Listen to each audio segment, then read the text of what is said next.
Suatu malam di tahun 1957, saat gerhana bulan sedang terjadi, seorang pendeta diam-diam memasuki gereja dengan bayi yang baru lahir. Sang pendeta meletakkan bayi yang memiliki tanda unik di dada kirinya ini di atas altar, kemudian mulai berdoa.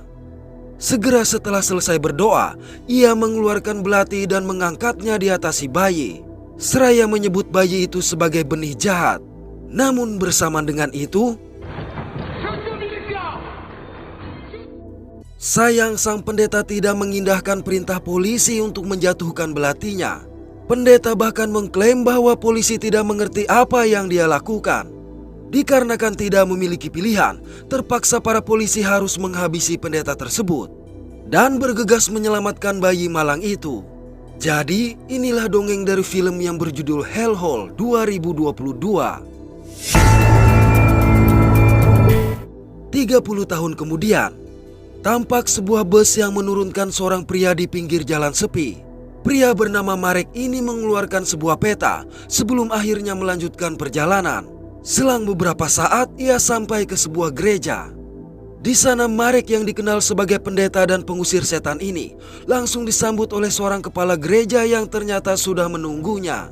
Ia mengucapkan terima kasih kepada Marek karena telah bersedia bergabung dengan mereka di tempat terpencil itu untuk membantu mengusir setan.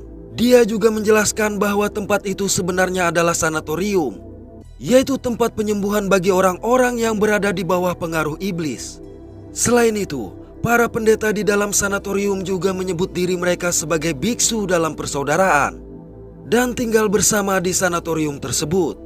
Kepala sanatorium bernama Anderjet sini kemudian memperkenalkan Marek kepada biksu bernama David yang bertugas sebagai pengurus segala sesuatu di sana. David menawarkan rosario kepada Marek, namun Marek menolak dengan alasan memiliki rosario sendiri. Mereka lantas memeriksa koper Marek sebagai prosedur standar bagi pendatang baru. Dari koper tersebut, David menyita beberapa bungkus rokok milik Marek. Setelah prosedur selesai, Anderjet mengantar Marek ke kamarnya. Anderjet menjelaskan kalau mereka tidak memiliki jaringan listrik atau telepon dan mengingatkan bahwa mereka tidak diizinkan keluar di malam hari. Tapi yakin Marek akan merasa nyaman. Sekepergian Anderjet, Marek berganti pakaian. Di dadanya terlihat tanda yang tidak biasa. Tanda ini menunjukkan bahwa Marek adalah bayi yang selamat dari insiden penembakan 30 tahun silam. Marek lalu membuka kopernya yang ternyata memiliki tempat penyimpanan tersembunyi, berisi senjata api dan sejumlah barang lain yang notabene tidak diizinkan masuk ke sanatorium. Dia mengeluarkan secari kertas yang merupakan sebuah artikel koran tentang seorang wanita yang hilang. Tak berselang lama, semua biksu berkumpul di ruang makan. Sebelum menyantap makanan, Anderjet memimpin doa. Di sini Marek menatap heran pada semangkuk makanan yang memiliki aroma tidak biasa. Tapi melihat biksu lain tampaknya makan dengan lahap, akhirnya Marek pun mencoba makanan yang terasa aneh itu. Selesai makan, Marek berkeliling sanatorium. Pada sebuah kamar, ia melihat seorang biksu bernama Piotr yang tengah bersama seorang wanita. Untuk sejenak Marek menatap tajam pada sang wanita sebelum kembali ke kamarnya. Dan ketika sedang mandi, sayang Marek tidak menyadari salib di kamarnya bergerak-gerak. Keesokan hari, Anderjet mempersiapkan ritual pengusiran setan terhadap seorang wanita. Wanita itu kemudian diikat pada sebuah ranjang. Di sudut lain, Piotr bersiap untuk merekam ritual pengusiran setan ini. Sebelum ritual dimulai, Anderjet memberitahu sang wanita bahwa dia akan disembuhkan. Dari situ ritual dengan doa-doa yang membuat wanita ini berontak pun dilakukan.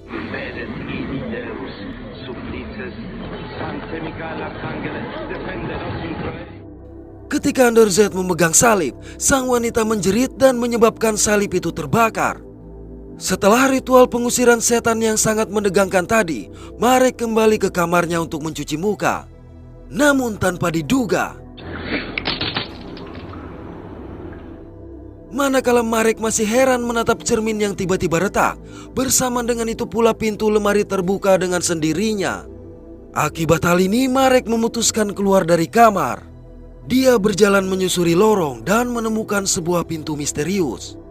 Tepat di saat Marek akan membuka pintu, David datang menghentikannya. David memberitahu bahwa itu adalah ruangan Underz, dan siapapun dilarang masuk kecuali Underz memanggil. Alhasil Marek dengan patuh meninggalkan pintu. Saat waktu makan tiba, Marek terpaksa berusaha menyantap makanan aneh yang dihidangkan. Sayang sampai di kamar Marek langsung muntah. Parahnya lagi, gigi Marek juga goyang dan dapat tercabut. Di mana bersamaan dengan itu, mendapati lalat yang keluar dari giginya tadi sontak membuat Marek tersentak keheranan.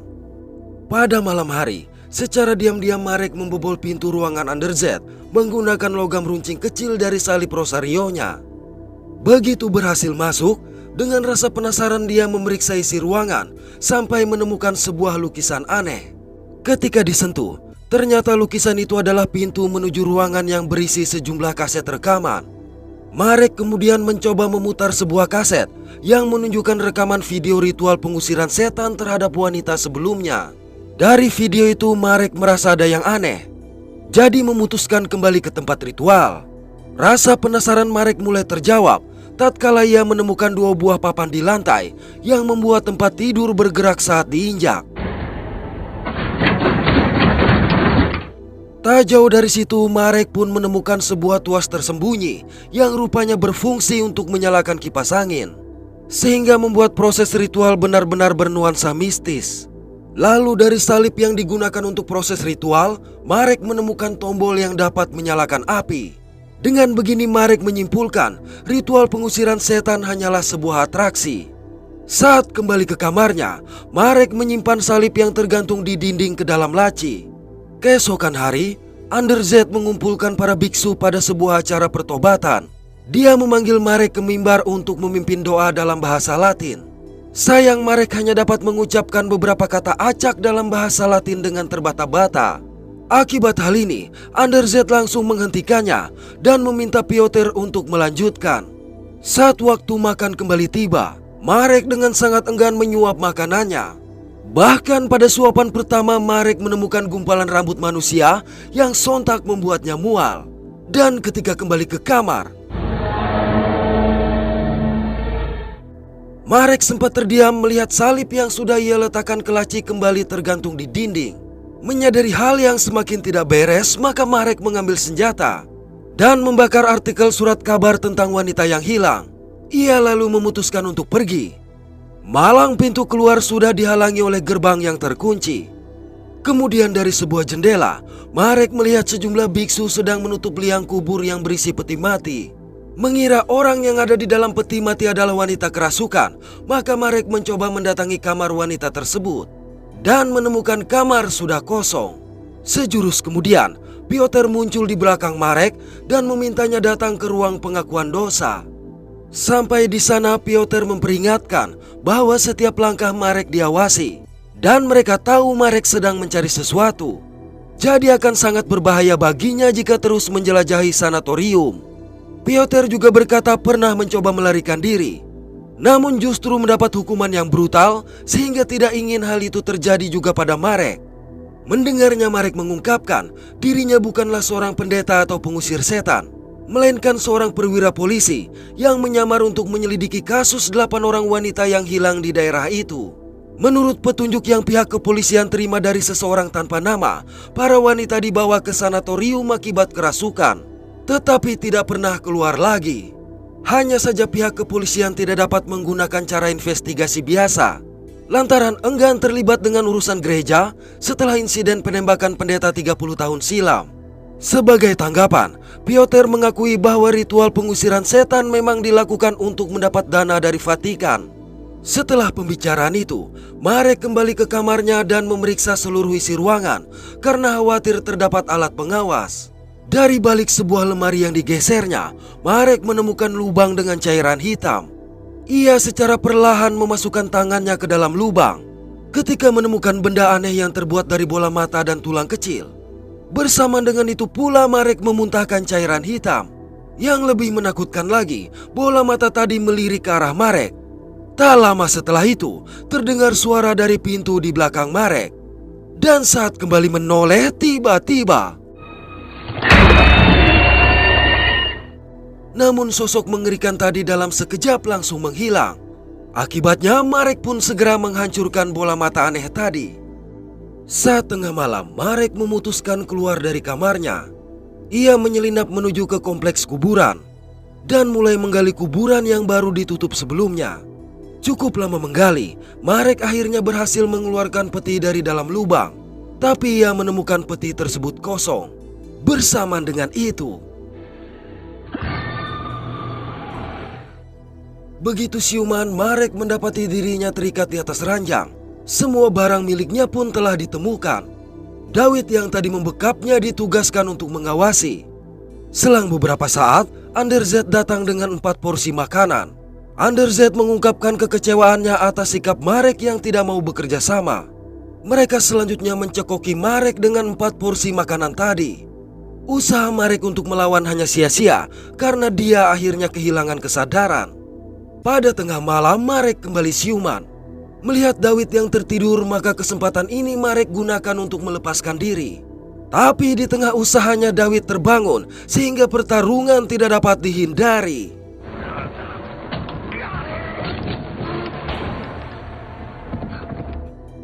Setelah berhasil menghabisi David, untuk sejenak Marek memperhatikan mangkok makanannya tadi. Oleh karena itu dia memutuskan pergi ke dapur. Di sana Marek menemukan tempat pembuangan sampah yang berisi jeroan dan gigi manusia. Ketika lebih lanjut mencari, Marek melihat sebuah ruang penyimpanan. Dan begitu dibuka, alangkah tersentaknya Marek menemukan tubuh para wanita yang tergantung. Hal ini menyadarkan Marek bahwa daging yang mereka makan selama ini adalah daging manusia. Dan menjawab pula mengapa wanita-wanita yang dikabarkan hilang tidak pernah kembali. Tak lama setelah itu, kemunculan Piotr yang secara mendadak ini sempat mengejutkan Marek. Piotr juga terpana menatap tubuh para wanita di lemari penyimpanan tersebut karena sama sekali tidak menyangka. Semua ini mendorong tekad Marek untuk keluar dari sanatorium semakin besar. Tapi sebelum itu, Piotr mengajaknya ke sebuah perpustakaan guna menunjukkan sesuatu. Piotr mengeluarkan sebuah buku kuno. Di sana tertulis bahwa yang terpilih akan lahir saat gerhana bulan dan harus segera dihabisi menggunakan belati. Jika tidak dilakukan, maka yang terpilih akan memakan 7 pendosa dan meminum darah orang yang tidak bersalah. Dari situ, yang terpilih berubah menjadi iblis serta menimbulkan kiamat. Piotr berkata, para biksu di sana berpikir Marek adalah yang terpilih, jadi berniat untuk melakukan ritual pemanggilan setan itu. Hal ini mengungkapkan kalau Anderzet dan para biksu adalah penyembah setan. Sementara melihat-lihat halaman buku, Marek menemukan gambar yang sama dengan tanda di dada kirinya. Kendati begitu, dia tetap tidak mempercayai kisah tersebut. Piotr kemudian memberitahu mengenai sebuah terowongan bawah tanah yang mengarah keluar sanatorium. Menyadari Marek yang tidak percaya, maka Piotr berkata dia pernah menggunakan terowongan tersebut namun tertangkap. Piotr juga menunjukkan bekas luka siksaan yang didapatkannya setelah mencoba kabur. Melihat ini, Marek menjadi percaya. Mereka lantas bergerak menuju ke terowongan yang dimaksud. Saat menyusuri terowongan yang tampak seperti gua ini, tiba-tiba terdengar suara dari belakang. Lalu tanpa diduga, dalam kondisi tidak siap, Marek berhasil ditumbangkan oleh 2 orang biksu yang menyerangnya. Hal ini mengungkapkan bahwa Piotr sengaja memancingnya ke sana.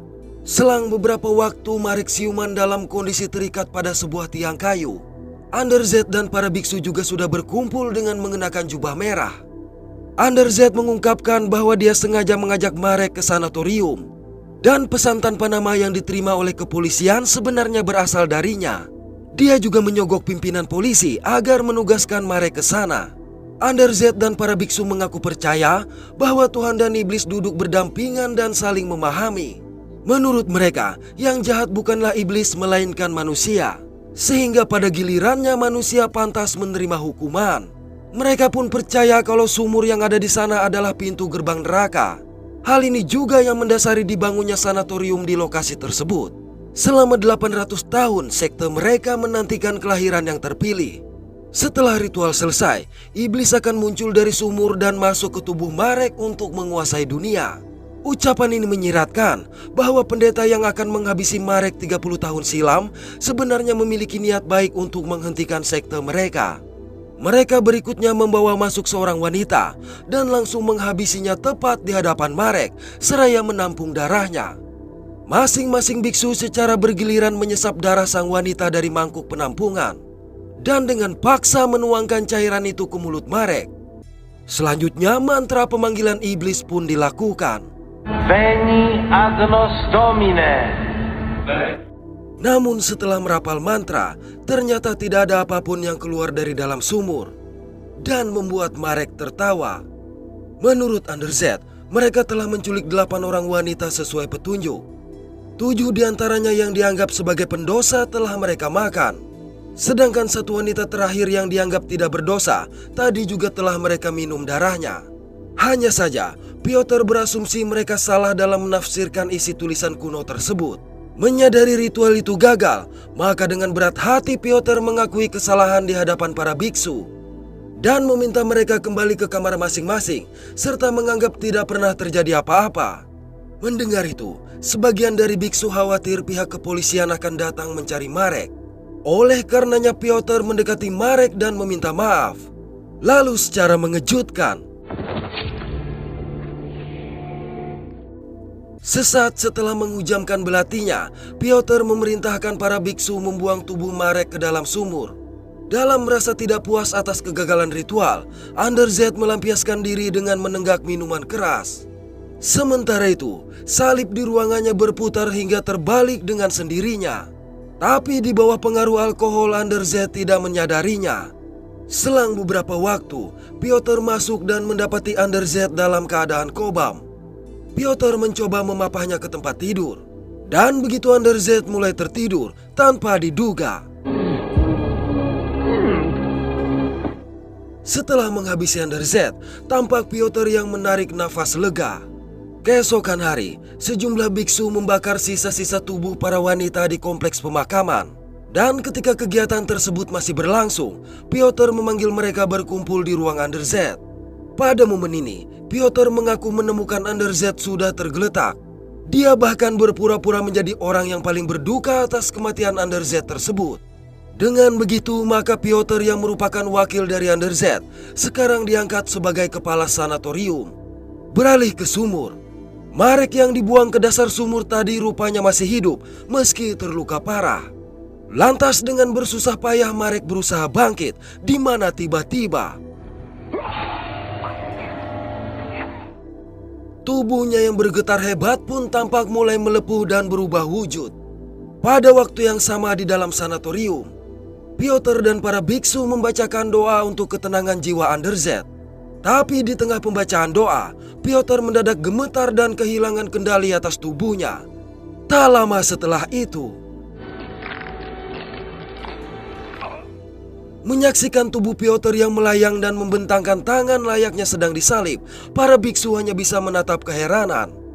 Anehnya lagi, secara perlahan tubuh Piotr mulai lenyap dan berubah menjadi ribuan lalat. Ketika lalat-lalat tersebut terbang memasuki pintu terowongan bawah tanah, bersamaan dengan itu pula, rupanya cakar mengerikan yang muncul dari terowongan adalah milik sosok iblis berkepala dan berkaki kambing yang dikenal sebagai Baphomet atau kambing sabat. Peristiwa ini mengungkapkan bahwa ritual pemanggilan iblis yang telah mereka lakukan sebenarnya berhasil, karena sekarang Marek lahir kembali menjadi iblis itu. Untuk sejenak sang iblis menatap para biksu, lalu berteriak keras sehingga mengejutkan mereka. Namun manakala mereka mencoba kabur, seketika itu pula semua biksu membeku. Keanehan lain terjadi saat kepala patung Yesus bergerak menatap sang iblis.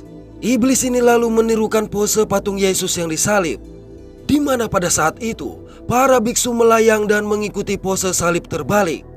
Bahkan siapapun yang ada di dalam sanatorium juga melakukan hal serupa. Sementara di luar sanatorium, bunga yang layu perlahan mekar lagi. Pemandangan pun terbalik menandakan bahwa yang mati akan dihidupkan kembali, sedangkan yang hidup akan segera mati. Dalam beberapa menit, langit terbelah menandakan awal tatanan dunia baru dan transformasi bumi menjadi neraka. Oke, terima kasih sudah menonton sampai pada akhir konten ini. Mohon maaf atas ketidaksempurnaan dari kami. Semoga terhibur dan sehat selalu. Mantap.